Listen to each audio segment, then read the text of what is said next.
Russia has continued its deadly onslaught on Ukraine's capital Kyiv, carrying out a wave of missile attacks, damaging several buildings, including a children's hospital, while leaving dozens injured.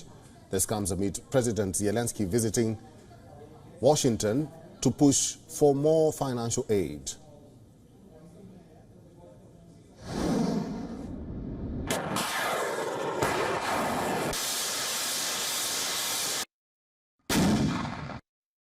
The past 24 hours have been decisive for both Russia and Ukraine.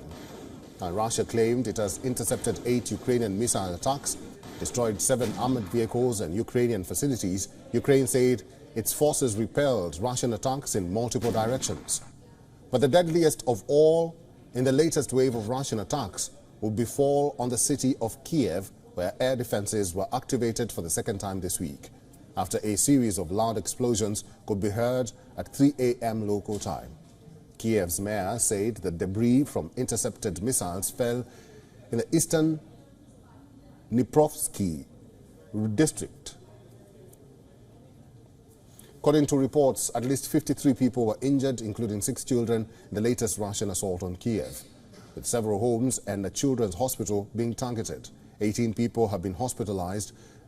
Missile debris blew a large crater in the ground and destroyed parked cars, while falling debris caused injuries and destruction in 4 of Kyiv's districts, damaging 35 buildings.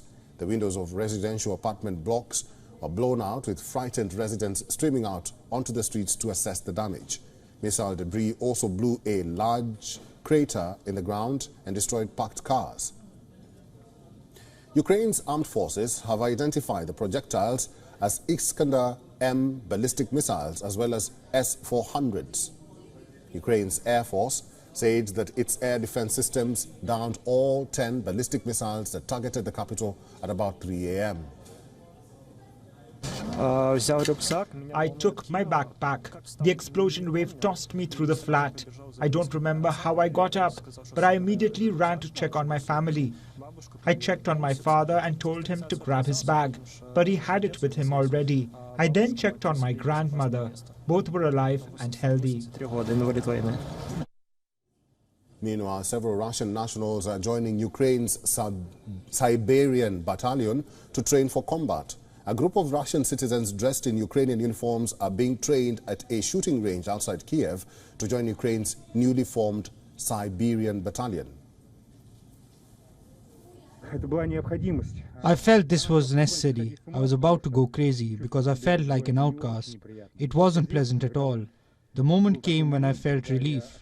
This was when I got the notice that I could join the Foreign Legion.